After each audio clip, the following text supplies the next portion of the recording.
माँ की अर्थव्यवस्था। विमल बहुत परेशान था। उसे समझ में नहीं आ रहा था कि वो इस परिस्थिति से कैसे निपटे। वो अपनी माँ को बहुत चाहता था, किंतु उसकी पत्नी और बच्चे उसकी माँ से बहुत दूर भागते थे, क्योंकि उसकी माँ की एक आंख नहीं थी, साथ ही उसकी कमर भी 90 अंश पर झुकी थी। वैसे वह अपना काम सब खुद कर लेती है, किंतु फिर भी वो उसकी पत्नी और बच्चों के लिए हमेशा खटकती है। दादी, आप ऊपर के कमरे में जाओ, मेरे दोस्त आ रहे हैं, विमल के बेटे अखिल ने बड़े बेरुखी से कहा। पर बेटा, मैं तो यहाँ बहुत दूर बैठी हूँ, विमल की माँ ने बहुत प्यार से कहा। नहीं, आप उनके सामने मत रहो, वो मुझे चिढ़ाते हैं, अखिल ने जोर से डांटते हुए कहा। क्या हुआ अखिल, क्यों चिल्ला रहे हो? विमल की पत्नी कामनी ने किचन से ही आवाज लगाई। देखो न माँ, ये दादी यहीं ड्राइंग रूम में बैठी हैं और मेरे दोस्त आ रहे हैं, अखिल ने शिकायत भरे लहजे में कहा। माँ जी, आप ऊपर चली जाओ, क्यों हम लोगों को लजवाती हो? कामनी ने बेटे का पक्ष लेते हुए कहा। बेचारी सरस्वती चुपचाप उठकर जीने के सहारे ऊपर जाने लगी। कमर झुकी होने के कारण उन्हें ऊपर चढ़ने में बहुत परेशानी हो रही थी, किंतु वो पूरी ताकत से ऊपर के एक अकेले कोने वाले कमरे में जाकर बैठ गईं। विमल बाजू के कमरे से सब सुन रहा था। उसे कष्ट हो रहा था कि उसकी माँ को अपमानित होना पड़ रहा है, किंतु वो असहाय था। अगर वो कुछ कहता है तो पत्नी और बच्चे उसका विरोध करने लगते हैं। दूसरे उनके तर्क भी सही लगते हैं। चूंकि वो एक प्रशासनिक अधिकारी था, उसका सामाजिक स्तर बहुत ऊंचा था, उसकी ससुराल भी एक उच्च घराने में थी, अतः वो चुपचाप इस तरह हर दिन अपनी माँ को अपमानित होते देखता रहता था। रात को विमल की पत्नी ने कहा, देखो जी, अब कुछ करो। कल कलेक्टर साहब की पत्नी आई थी। माँ जी अपनी देशी धुन धारा में उनसे मिली। मुझे बहुत शर्म आ रही थी बताते हुए कि ये मेरी सास हैं। मैंने कह दिया कि दूर की रिश्तेदार हैं, इलाज कराने आई हैं। विमल को रोना आ गया, किंतु फिर भी वो चुप रहा। उसे समझ में नहीं आ रहा था कि वो क्या करे। अपने बेटे की मन स्थिति को सरस्वती अच्छी तरह से जानती थी और बेटे को कोई कष्ट न हो, इसलिए वो हर बात को चुपचाप सह लेती थी। विमल बहुत उदास रहने लगा। एक तरफ परिवार और सामाजिक स्तर पर जीने की प्रतिबद्धता थी, तो दूसरी ओर माँ। आखिर माँ से अपने बेटे की यह हालत नहीं देखी गई। एक दिन उसने अपने बेटे से कहा, विमल बहुत दिन हो गए हैं, मैं अपने गांव जाना चाहती हूँ, मुझे वहां पहुंचा दो। मेरा यहाँ मन नहीं ला रहा। किंतु माँ, वहां तो कोई नहीं है, तुम्हारी देखभाल कौन करेगा? विमल ने आश्चर्य से पूछा। अरे, सब गांव वाले तो हैं और वो तुम्हारे मामा जी तो उसी गांव में रहते हैं, और फिर हम सारी व्यवस्थाएं कराएंगे ना। कामनी को तो जैसे मन की मुराद मिल गई हो।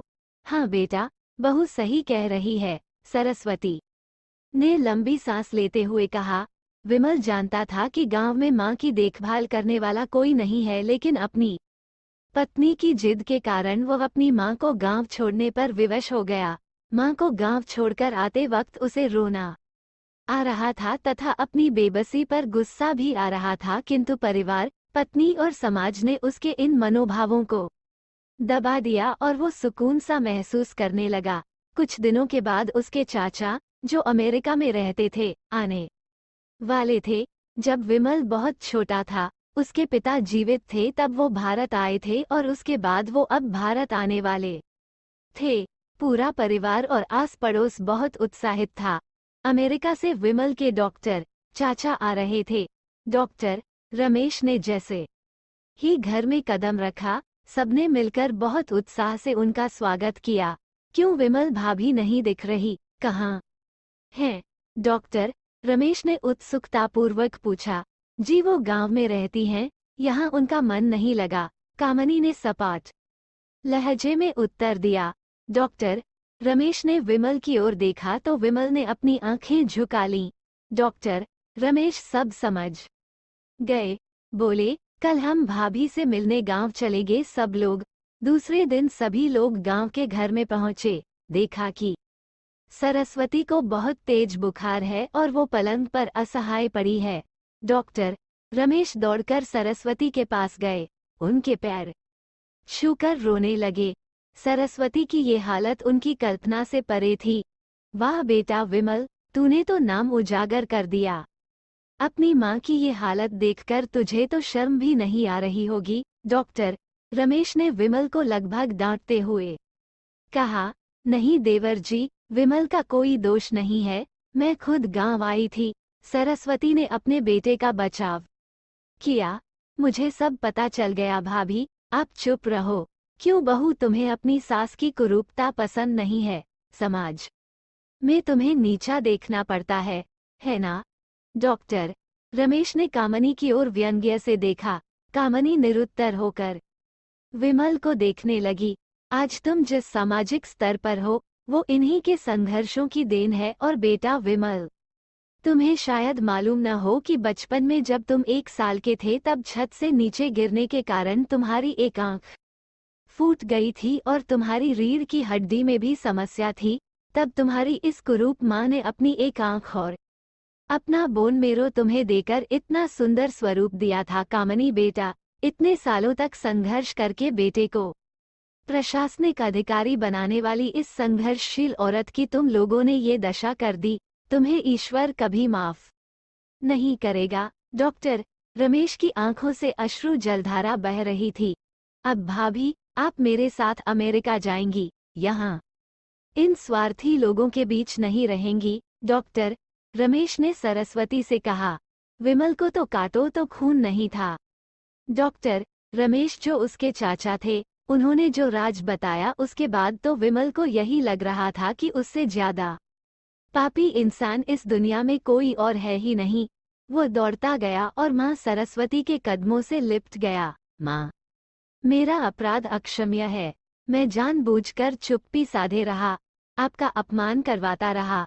अब सिर्फ आप ही उस घर में मेरे साथ रहेंगी और कोई नहीं। विमल ने आग्नेय दृष्टि से अपनी पत्नी और बच्चों को देखा।